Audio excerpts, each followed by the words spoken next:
In 1862, the United States government authorized what was basically the largest reparations payout in its history for the horrors of slavery. Yeah, the entire federal bureaucracy just, completely mobilized. Right. They appraised the financial value of the laborers, they calculated the economic loss, and they actually cut the checks. But the catch is, they didn't write those checks to the enslaved people. No, they didn't.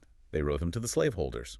Welcome to the deep dive. It's a piece of historical reality that's actually recorded right in the official U.S. House history. Yeah, regarding the District of Columbia Compensated Emancipation Act. Exactly. And it completely, upends how we are conditioned to think about economic disparities in America today. So today we are asking a question for you, the listener, that kind of flips the common narrative you usually hear in politics or economics. Right, because the narrative is usually about personal choices or like a broken system. Exactly. But what if the staggering wealth inequality we see in the United States isn't the result of a broken system at all? Or some unfortunate societal glitch. Right.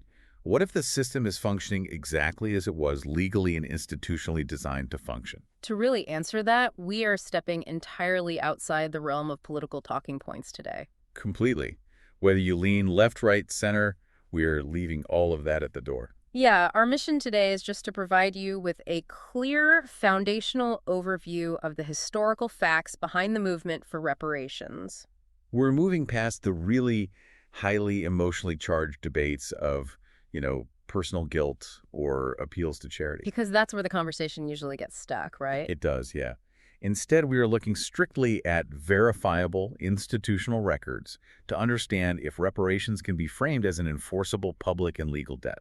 The sources we're working with today basically treat this as a forensic accounting exercise. It's fascinating. We're looking at the legal and historical framework provided by civil rights attorney Julian Johnson. Right, and we're corroborating his findings with completely independent archives. We're talking about records from the National Archives, the Smithsonian Institution, the U.S. Census Bureau, The Federal Reserve, actual Supreme Court ruling. Yeah, so just to be clear, we aren't taking sides here. We are impartially reading the historical ledger out loud for you. Exactly. Because Julian Johnson, he approaches the subject through a very strict legal lens. He does. His framework demonstrates how the United States government first authorized slavery and then, after abolition, spent a century engineering discriminatory policies. Policies that systematically blocked wealth creation. Right. Before we open that ledger, think about this concept in the context of like a modern corporate acquisition. Oh, this is a great analogy. Right. So if a massive multinational corporation acquires another company, they do their due diligence. Yeah, they look at all the assets, the patents, the real estate, the revenue streams. Exactly. But they don't just inherit the profits. The acquiring company legally inherits the liabilities too. Right. They inherit the pending lawsuits, the environmental cleanup costs, the unpaid debts to vendors. All of it. A modern CEO cannot stand up in court and argue, well, I wasn't in charge when that toxic spill happened, so our company isn't going to pay for the cleanup. Because the law is completely unambiguous on that point. The corporate entity is a continuous legal body. Yeah, it doesn't matter who the CEO is today. Exactly. And Johnson's framework applies that exact same legal principle to the United States government. The U.S. government is the exact same continuous sovereign entity today as it was in 1860 and, 1760. It gladly inherited the incredible assets of its early economy. So the question we're exploring through these documents is whether it ever actually settled the liabilities. Let's start at the very beginning of the ledger. We're looking at an initial entry that covers nearly 250 years of an uncompensated transaction. Enslaved African Americans produced massive, literal continental-scale wealth while being legally classified as property. Receiving absolutely zero in wages for 2.5 centuries. And this wasn't just agricultural wealth, which is what I think a lot of people assume. Right. It's not just the classic picture of a cotton plantation. The historical records show a highly diversified economic engine. Enslaved labor fueled Southern cotton and tobacco, certainly, but that raw material fed the textile mills of the North. It capitalized the early banking system. It built insurance companies, some of which actually still exist today. Wait, insurance companies? Yeah, they wrote policies ensuring human property against loss or escape. Wow. I mean, it financed shipping conglomerates, too. And it even provided the endowment wealth for several of our most elite Ivy League universities. So the legal claim Johnson outlines isn't just some generic, abstract calculation for suffering. No, not at all. He breaks it down into very specific financial categories. Right. It includes the centuries of wages that were never paid. It includes the businesses and land that enslaved people were legally prohibited from owning or accumulating. And it involves the direct transfer of that wealth to slaveholding institutions. But for modern economics, the most crucial element of Johnson's framework is actually compound interest. Compound interest. Let's unpack that. So the wealth generated by that unpaid labor didn't just sit in a vault somewhere. It was actively invested. Right. It bought more land. It funded the Industrial Revolution. It built generational estates. If you take the entire economic output of millions of people for 250 years, completely remove their ability to retain any of it, Right. and then hand 100% of the principal and the interest to another demographic, you create a permanent economic chasm. And, skeptics frequently point to this exact concept of compound interest over 250 years and raise a massive objection. They argue the final bill would just be astronomically large. Exactly. They say it would potentially bankrupt the country, Right. and therefore it's just too difficult to calculate and shouldn't be done. But as you mentioned at the very beginning of this deep dive, the government didn't find the math too difficult back in 1862. No, they didn't. Mm. The District of Columbia Compensated Emancipation Act of 1862 completely dismantles the argument that the logistics are too complex. Right. During the Civil War, the government decided to abolish slavery in Washington, D.C. And they set up a highly formalized bureaucratic process for it. They literally created a commission to appraise the value of the enslaved people. They required enslavers to submit detailed schedules and, actual documentation proving their ownership. They executed a highly complex financial settlement. They absolutely did. They acknowledged that emancipation created a compensable financial loss, a disruption of wealth. And they appropriated the federal funds to pay for it. They just directed the remedy entirely to the people who had benefited from the theft, rather than the victims who had their labor stolen. The formerly enslaved received their freedom, yes, but the U.S. House records confirm they received zero compensation for their stolen labor. It is just a stunning legal precedent. The government already recognized a legal obligation for compensation regarding slavery. Yeah, they had the bureaucratic capacity to appraise the value and distribute the funds right then and there. So refusing to calculate a debt today because the math is complicated, that's not a legal defense.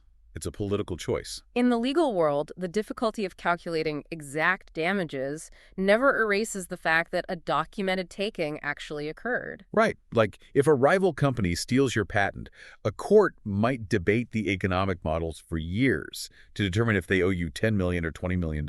Exactly. But the disagreement on the final algorithm doesn't mean the theft didn't happen. Right. And it definitely doesn't mean the debt is forgiven. So if the ledger shows a massive extraction of wealth with payouts going to the enslavers, the next logical question is, what happened after emancipation?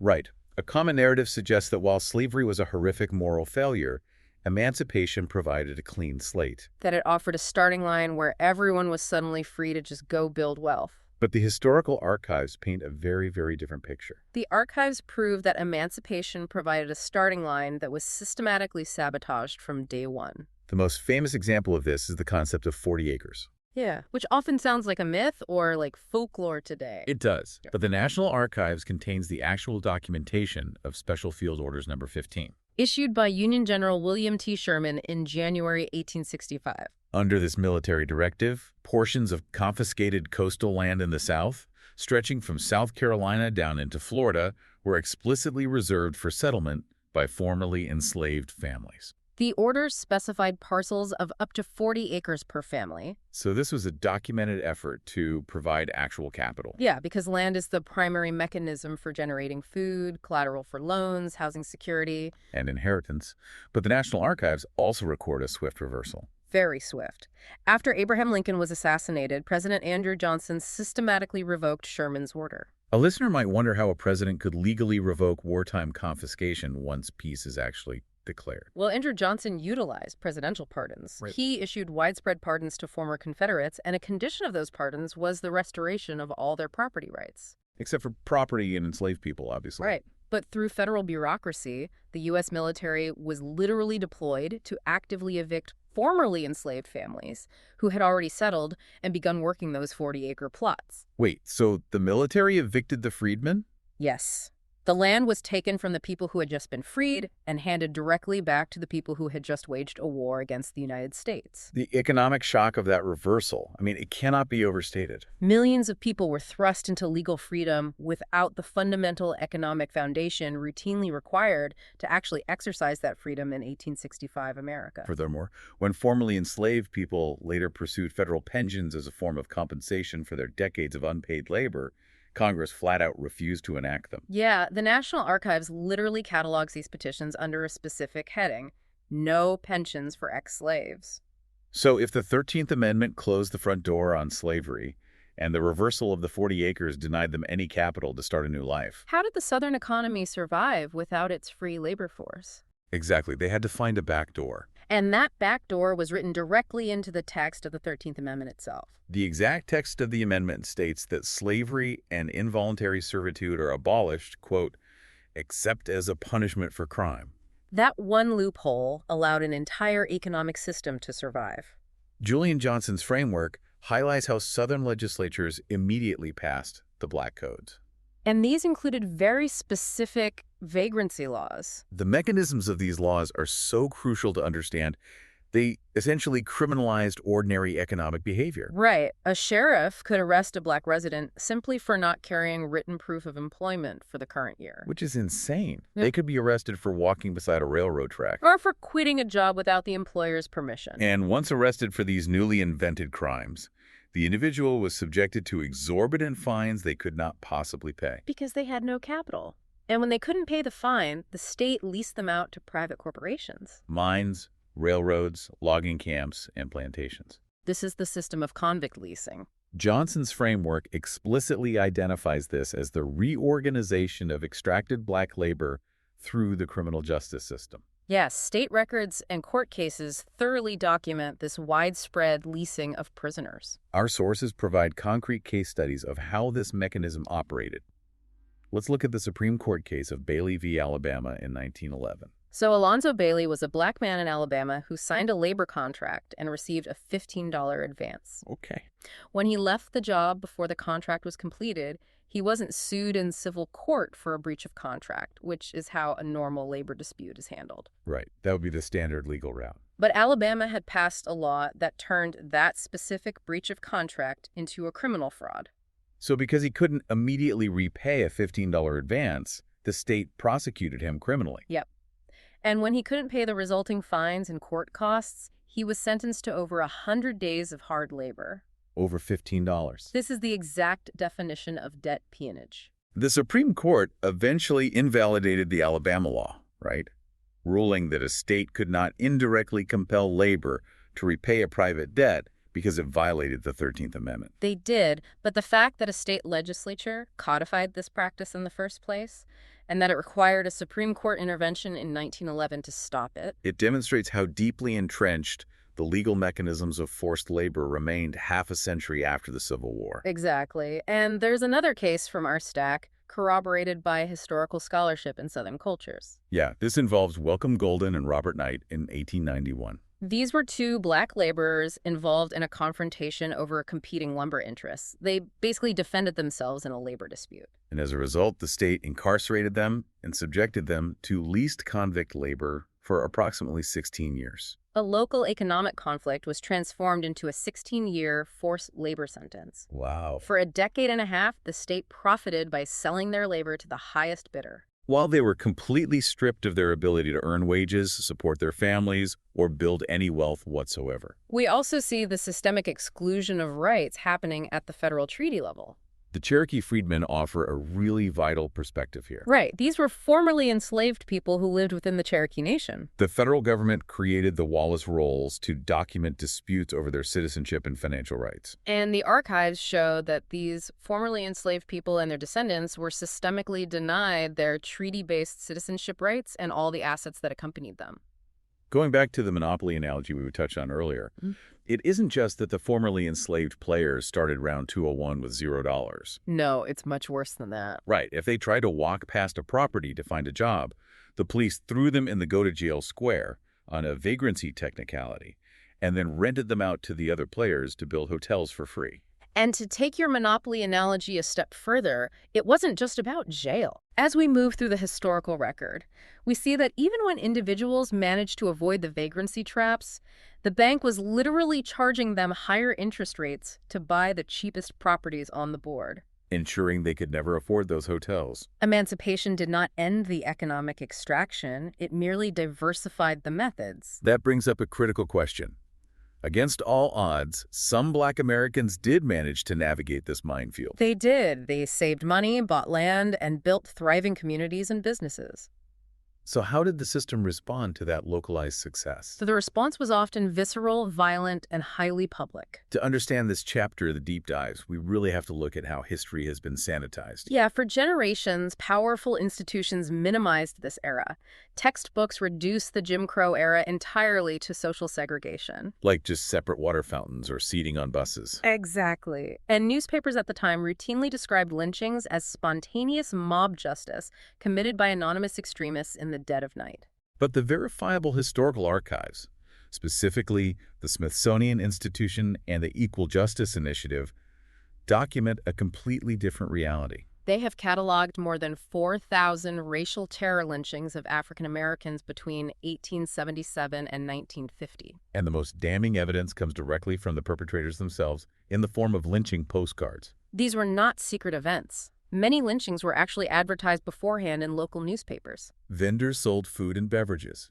Crowds of men, women, and children attended. Photographers recorded the murdered victims, and members of the crowd posed openly beside the bodies, looking directly into the camera. They looked into the camera because they had zero fear of legal consequence. None. White juries declined to convict, and local authorities consistently refused to identify perpetrators who were plainly visible in the photographs. The photographers then printed these images as postcards.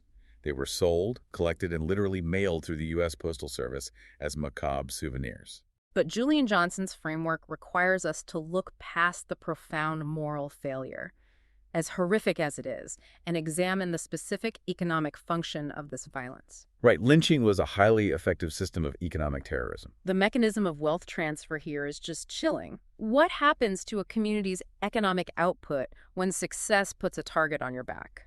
Consider the economic chilling effect a postcard creates when it circulates through a county. It broadcasts a threat far beyond the immediate location of the murder. The message to the surrounding Black community is explicit. The law will not protect you. If you are a successful Black landowner, a prosperous business person, or a worker who challenges the economic status quo, this is the consequence. It was an instrument of displacement. When a lynching occurred, or when direct threats were made by a mob, Black families often had to flee for their lives overnight. And when they fled, they left their land. They left their homes, their businesses, their farm equipment, and crops in the field. The property didn't simply vanish. No, very often, the very people who participated in the terror, or those who tacitly supported it in the community, swooped in to claim the abandoned deeds. The property was acquired for pennies on the dollar through forced tax sales, or simply seized. This represents a direct, violent transfer of wealth from Black families to white families. Our sources highlight the investigation of historian Horace Mann Bond in 1934 into the Wilson family in Louisiana. Bond's academic research, which has been independently verified, documents a clear, undeniable instance of Black land dispossession. The Wilson family owned valuable acreage, but through a documented campaign of racial terror and intimidation, they were forced to abandon land they legally owned. And the deed was subsequently acquired by white interests. This is not an isolated anecdote either. It is a documented example of a widespread mechanism used to forcibly remove Black Americans from the economic playing field. Expanding on that, the financial loss doesn't stop at the property line in 1900. Right, because if an 80-acre farm was seized through terror in 1900, the reparations question is not limited to the assessed value of that dirt in 1900. Exactly. It includes the agricultural income, the appreciation of the land, the collateral it provided for business loans. And the inheritance that property could have generated for the Wilson family's descendants over the next century. The postcard was an instrument of terrorism that practically severed generational wealth accumulation. The violent theft of land in the early 1900s eventually gave way to a new era, though. Yeah, we transitioned from violent theft in the night to bureaucratic theft in the daylight. Which brings us to policies enacted within living family memory that locked in the economic divide we see today. We are talking about the mid to late 20th century, policies our grandparents and parents lived through. Redlining is the most widely recognized example of this. The mechanism of redlining was driven by the federal government, specifically through the Homeowners Loan Corporation, or HOLC. The government literally drew maps of American cities, color-coding neighborhoods based on perceived risk. And neighborhoods with even a small percentage of Black residents were outlined in red and deemed hazardous. By drawing that red line, the federal government instructed banks not to lend to anyone inside that perimeter. They explicitly cut off entire demographics from access to mortgage capital. Which is the primary engine of American wealth creation. Exactly. And simultaneously, the federal government was heavily subsidizing white homeownership in the newly developing suburbs. While inserting racially restrictive housing covenants into the deeds, legally barring Black families from moving to areas where property values were rapidly appreciating. Let's also look at the GI Bill. It is universally heralded as the greatest wealth-building program in American history. Right. It's widely credited with building the modern middle class. But the sources detail a massive disparity in how it was actually administered. The GI Bill was federally funded, but a crucial mechanism of the legislation was that it was locally administered. Right. Black veterans returning from World War II were legally entitled to the exact same housing and education benefits on paper. But when a Black veteran walked into a local bank to secure a VA-backed mortgage or approached a local university admissions board to use their education funds, the local white managers and boards had the power to deny access without federal oversight or repercussion. the federal government funded the wealth creation, but outsourced the gatekeeping to institutions they knew would enforce segregation. Precisely how the system was designed to function. And if a Black community did manage to build a thriving, prosperous neighborhood, despite the lack of capital and the redlining, they faced the mechanism of eminent domain. Highway construction and urban renewal programs in the 1950s, 60s, and 70s. City planners consistently chose to route new interstate highway systems directly through the center of commercial tax spaces in Black neighborhoods. They utilized eminent domain to force the sale of properties, destroying Black-owned businesses, dividing communities, and decimating localized property values. To understand how systemic these bureaucratic mechanisms really were, we need to spend some time on the case of Pickford v. Glickman. This is a massive piece of the legal puzzle for reparations because it happened in modern times. Right, within the United States Department of Agriculture. In the Pickford case, Black farmers sued the USDA, alleging a systematic pattern of discrimination. The mechanism here is vital. Similar to the GI Bill, USDA loans and disaster relief funds were distributed through local county committees. And these committees were composed of local white farmers who essentially controlled the economic lifelines of their Black competitors. Our sources detail how these committees would weaponize the bureaucracy. Farming operates on a strict timeline, right? Yeah, you have to buy seed, plant your crop, and harvest before the weather turns. So a delayed loan is basically a death sentence for a farm. Exactly. The county committees would routinely delay processing loan applications for Black farmers until long after the planting season had ended. Without capital to buy seed or fertilizer on time, the crop yield would inevitably fail. And when the crop failed, the farmer defaulted on their previous debts. Once they defaulted, the USDA would foreclose on the property. The federal government literally starved Black farmers of the capital they needed to survive, forced them into foreclosure, and then the government or neighboring white farmers acquired the land. Furthermore, the USDA completely dismantled its internal civil rights office during this time. Meaning complaints of discrimination filed by Black farmers were literally thrown in the trash or ignored for years. The federal government was actively engineering the failure of Black agriculture, but what was the outcome of the Pickford case? Well, the farmers proved their case. They did. The federal government settled the claims, with the settlement and subsequent legislation providing over $2.25 billion in compensation to Black farmers. $2.25 billion. The significance of that number for our deep dive is profound. It is. The federal government has already established the modern precedent that it can and does pay for the economic damage it causes through racist policies. Compensation for proven racial injury is not a foreign principle to the U.S. government. It is a mechanism they have already utilized. So when you take this unbroken chain, 250 years of unpaid labor, uncompensated emancipation, the reversal of the 40 acres. Convict leasing, violent land theft, redlining, unequal GI Bill administration, and USDA discrimination. You create a compounding mathematical reality. And we can view the modern receipt of that reality through the statistical extrapolations of the U.S. Census Bureau and the Federal Reserve. Let's look at the numbers. If we look at the Census Bureau's analysis of 2021 data, Black households make up 13.6% of all U.S. households. Yet they hold only 4.7% of the total U.S. wealth. By contrast, white households make up 65.3% of the population but hold 80% of the total wealth. The disparity is sharpest when looking at the median, though. In 2021, the median wealth for a white household was $250,400. Okay. The median for a Black household was $24,520. The median white household possesses 10 times the wealth of the median Black household. And the trajectory isn't correcting itself either. The Federal Reserve's 2022 survey of consumer finances noted that while Black median wealth saw a slight percentage increase, the absolute wealth gap, the actual dollar difference between the two demographics, grew to more than $220,000. Because housing is the primary vehicle for American wealth accumulation, the homeownership statistics are equally stark. Census estimates for the fourth quarter of 2025 show homeownership for non-Hispanic white households at 75.1%. For Black households, it remains at 44.2%. That's a gap of nearly 31 percentage points. And because millions are locked out of homeownership, they are disproportionately trapped in the rental market. In 2023, 56.2% of Black renter households were spending more than 30% of their income on housing, making them heavily housing burdened compared to 46.7% of white renter households. Now, any rigorous statistician will point out that present inequality alone does not automatically prove that slavery caused every single modern disparity. Right, personal choices and individual circumstances obviously exist within any population. However, when these current massive statistical disparities perfectly align with the unbroken documented sequence of institutional extraction we just laid out, they cease to be mere statistics. They become undeniable evidence of the continuing economic consequences of a designed system.